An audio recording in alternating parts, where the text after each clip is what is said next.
I want to start with an analogy. So imagine you're in the US in the late 1800s.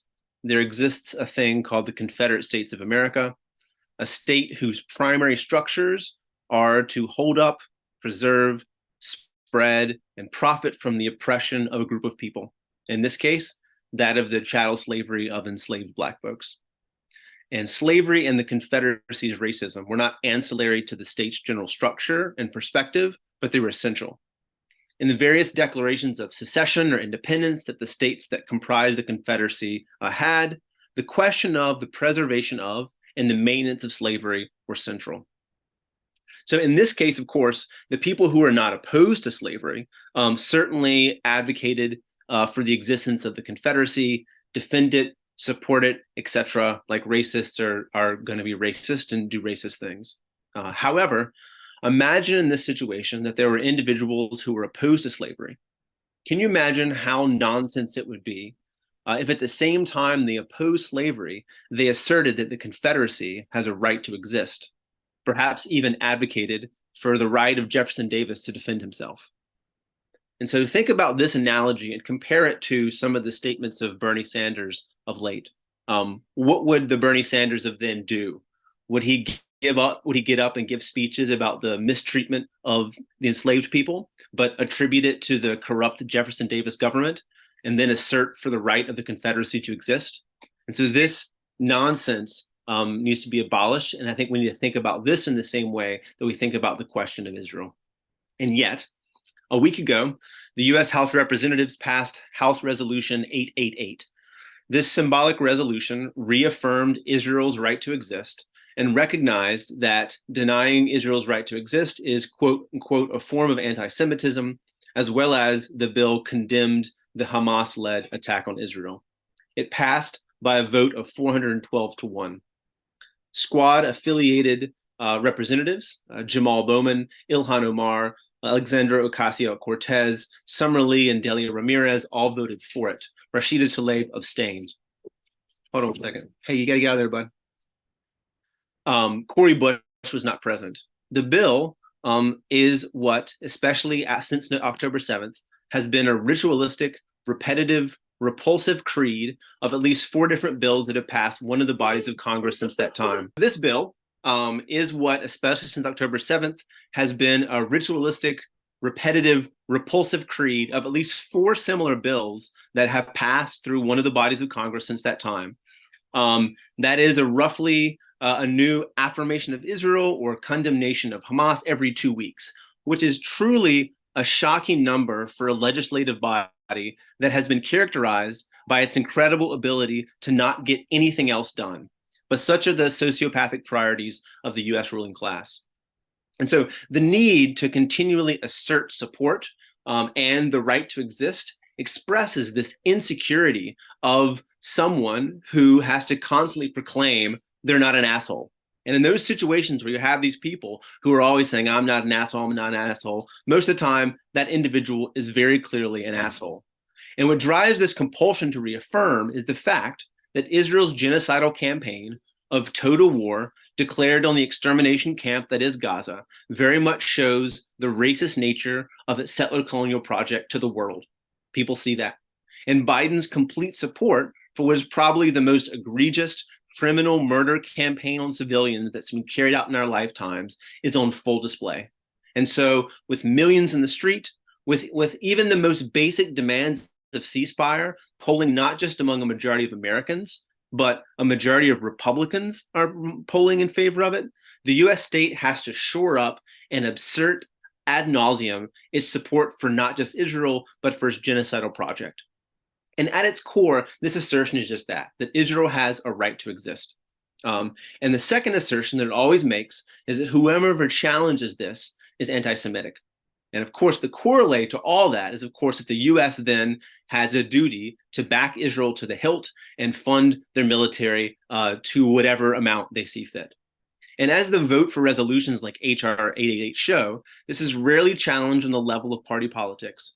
Even those by so-called socialist Sanders, who in his every speech mildly criticize Israel's behavior, always contains some disclaimer about the Zionist entity's right to exist and defend itself, and others in the House that some socialists fawn over follow along and do the same thing.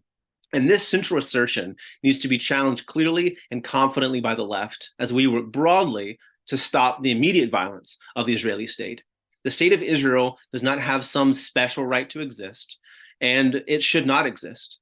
Not only would I say that, but it's far from being an anti-Semitic position. I think actually advocating for the end of the state of Israel is actually the only consistent anti-racist position to be held by those who hold themselves on the side of justice. And so from the jump, I think also important to note that the notion of a state and a people are not the same. The advocating of the end of Israel does not in any way mean advocating for the eradication of Israeli Jews, driving them out or into the sea, or any of the nonsense that the rabid Zionists like to slander the movement with. But I'll come back to that later. So the first thing to be said is that no state has some universal right to exist. States come and states go. States, writes Yosef Monyar, exist because certain groups of people amass enough political and material power to make territorial claims and establish governments, sometimes with the consent of those already living around there, and oftentimes at their expense. Even the slave-owning colonists that founded this country did so with the explicit description that the bonds of old states can be dissolved and new ones formed. Oftentimes, they're at the expense of those around them. And even slave-owning colonists who founded this country did so with the Declaration of Independence, that the bonds of old states can be dissolved and new ones formed. France is on its sixth republic. There used to be two Germanys, one Soviet Union, etc.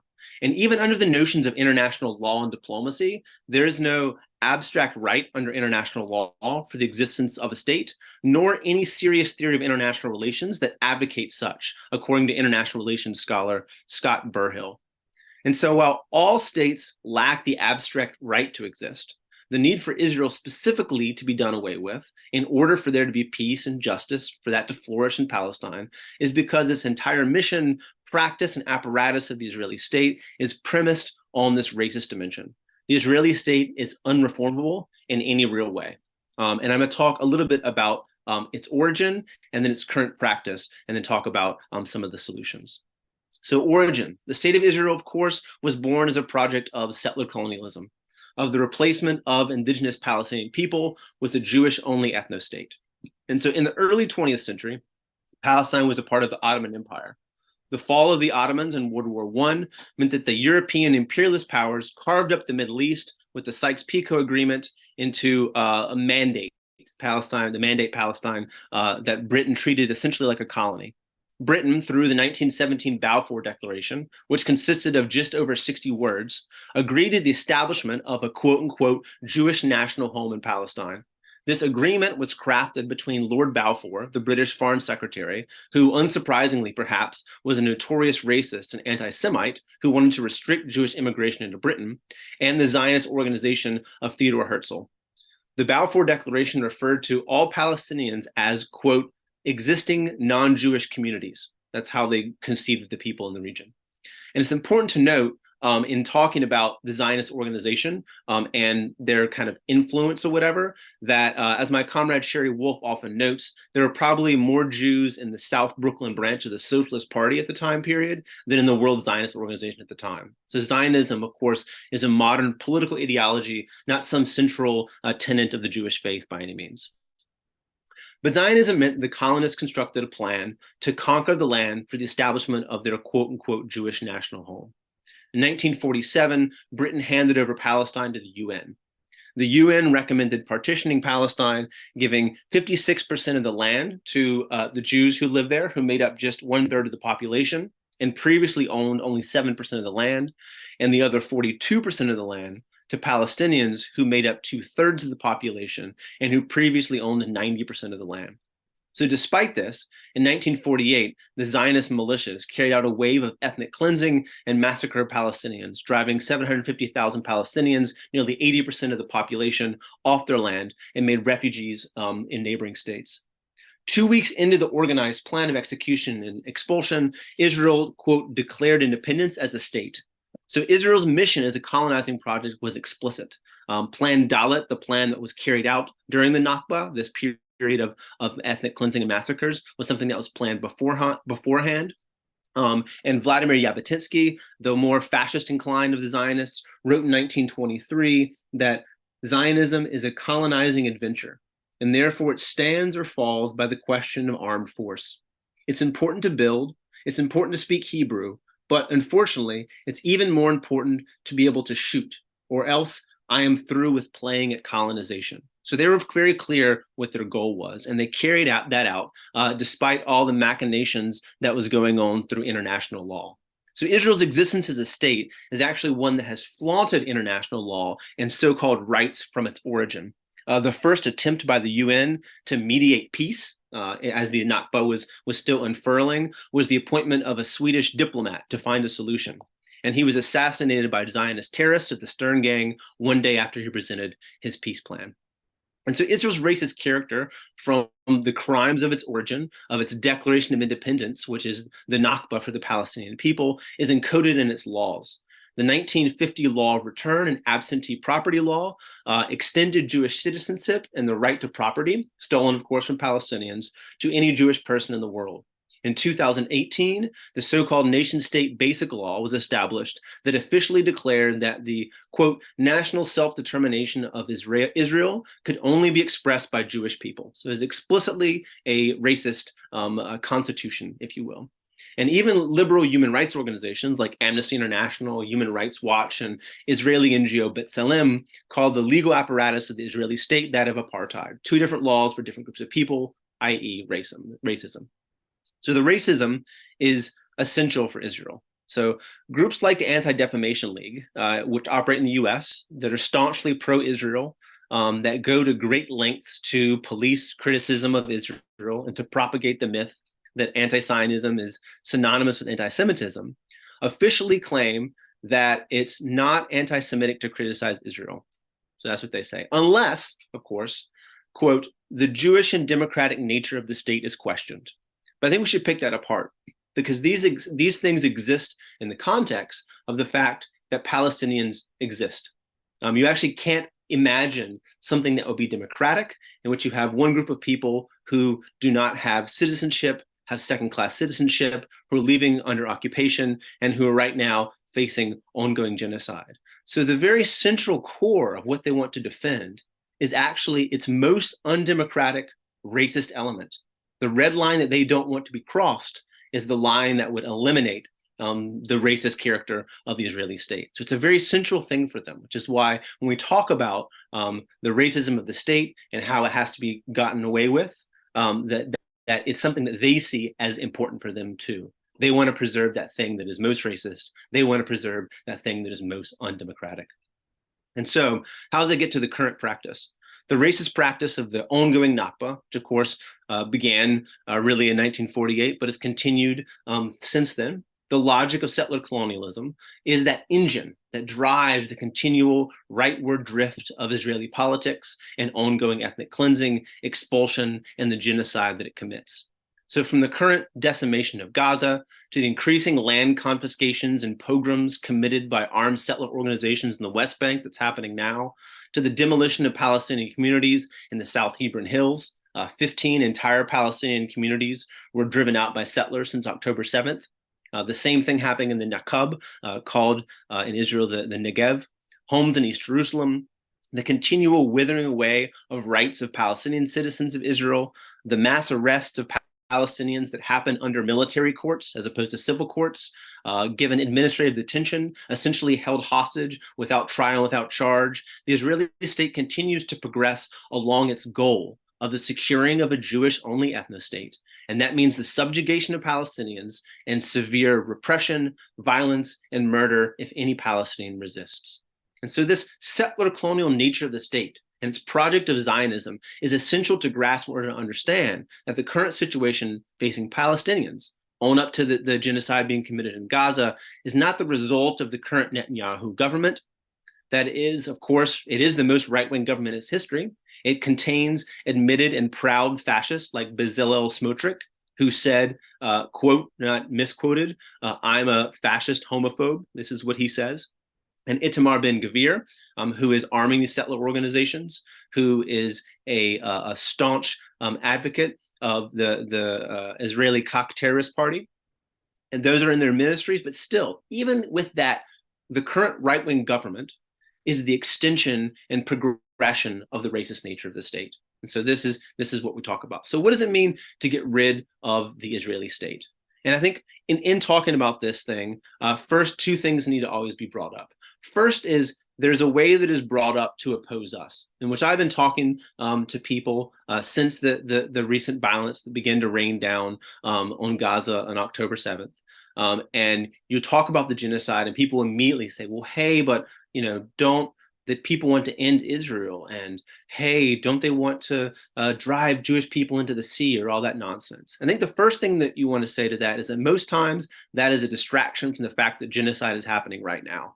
The mindset that wants to shift to the hypothetical future concerns that are often illusory away from the immediate violence is one that is a distraction and one that needs to be smashed.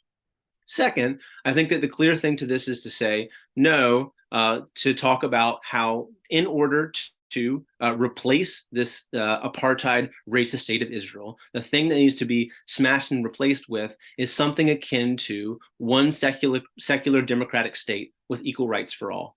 In this position, that there's one state that exists, that any individual who's living there has equal democratic rights, is not a new position. In the 1964-1968 Palestinian National Charter, which was the program of the PLO, which was the umbrella organization that was considered by the National Liberation Movement to be the leader of the Palestinian resistance. They called for any Jews who were living in Palestine before 1948 could live in Palestine with equal rights. So it's a very old position. And I think in the writings of the time, it talks about people who lived there before 1948. I can imagine that since that time, as people become more sedimented, the notion that anyone who's there can live there if they choose to with equal rights is one that has been affirmed.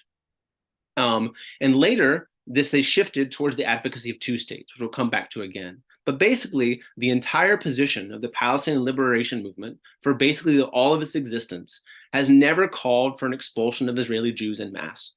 Even Hamas in this most recent charter adopted, after they came into government, a new charter that accepts the possibility of a two-state solution. So going back to the notion of one secular democratic state is important. And I think that right now it's even more important. There was a derivation of the move towards a two-state solution. And right now, anytime that there is violence being meted down on Palestinians, the peace advocates or so-called peace advocates in this country, or the Democratic Party politicians, like to brush off the illusion of two-state as that is going to be the solution to the process. But the two-state solution is a complete sham.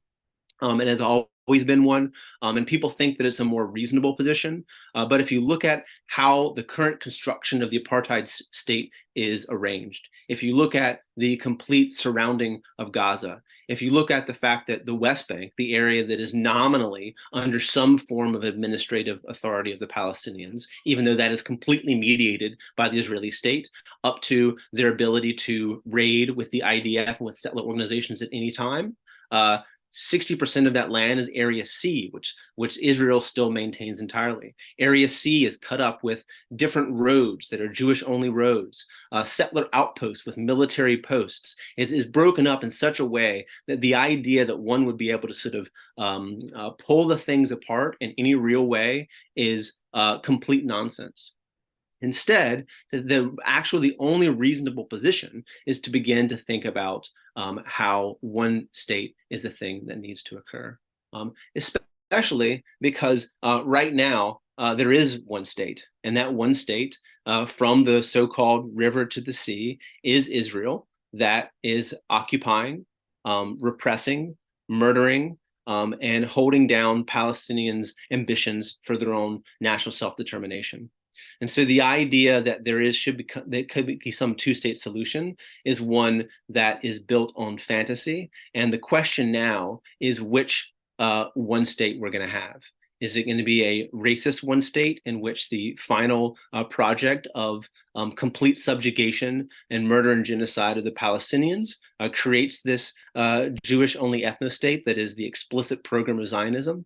Or will it be a democratic single state in which everyone can live there with equal rights for all? Some people will say, well, but won't there be tensions or won't it be hard? And it'll certainly be hard. You can look at examples like in South Africa and the breaking up of apartheid. There'll certainly be struggles, but really, as far as realism, it's really the only way that one can conceive of going about it. I think the question then is, how would they go about it? Because we know that Democratic Party politicians are not going to deliver it. We know that the Israeli state isn't going to deliver it. And so I'll begin to wrap up with talking a little bit about what would Palestinian liberation look like. I'm going to start a little bit in the abstract, but then I hope we can talk about it a little more. Maybe I can come back in the end to be more concrete. So I think for Palestinian liberation to occur, for the Israeli state to be ended, I think three things have to occur. First is there needs to be resistance inside Palestine, and that's happening, and it will happen. And it has happened for as long as there was repression. And the very fact that Palestine is the global cause that it is, the very fact that at any demonstration you see a Palestinian flag that in some way shows that it is the flag of solidarity, is the testament to the resolve and the steadfastness and the heroism of the Palestinian resistance. And so that's happening, that will continue. Our responsibility in the US and the West is to champion and defend that resistance in general. The second component for what will be required is the need for massive domestic challenge to US imperialism here in the belly of the beast. US military and political aid is crucial in buttressing Israel. US political military support for other countries in the region also helps secure Israel's role as the US watchdog state as well. It's not just the direct armament of Israel, which is carried out with abandon by the US, but also the 24-year support of King Abdullah II in Jordan, the massive flow of arms to Saudi Arabia, Egypt being the second largest recipient of US aid, and all the strings that are attached to that. So having a robust resistance in this country against US imperialism is an essential part of our common struggle. This dovetails with the current slogan for ceasefire, around which people are rightfully mobilized. At the same time, as the movement is calling for ceasefire, by which I think most people mean stop the bombing, I need to point out that ceasefire is the absolute floor. Our task is to chart a course from there to ending US financial and military aid for Israel at its basis, and then I think the kind of revolutionary upsurges that would be required to actually take on US imperialism in its own capital.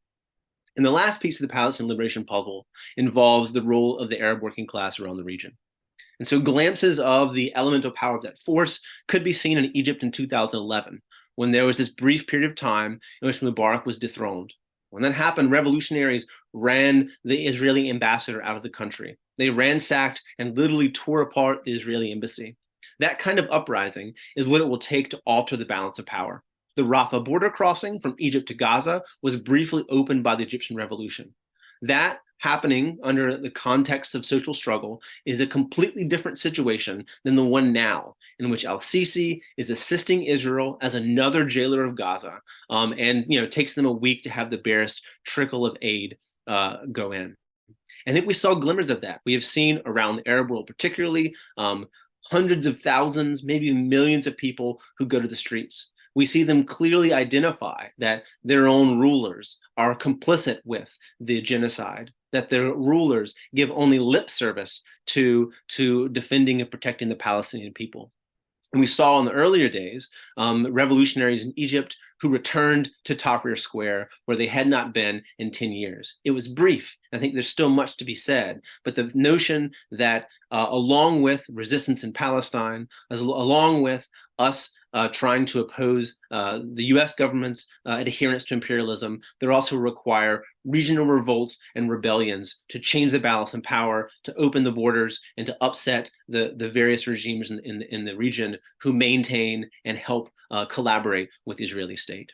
And these conditions for liberation in Palestine are not going to happen in stages. In the long and the recent history of the region taught us anything, is that a liberation struggle will come together in the kind of chaotic, amorphous, asymmetrical activity that always tends to happen in mass movements and revolutions, and is there that our hope lies. We see fragments of it. We see echoes of the future from it still now, and they're pregnant with potential, and they're a shimmering and explosive spark.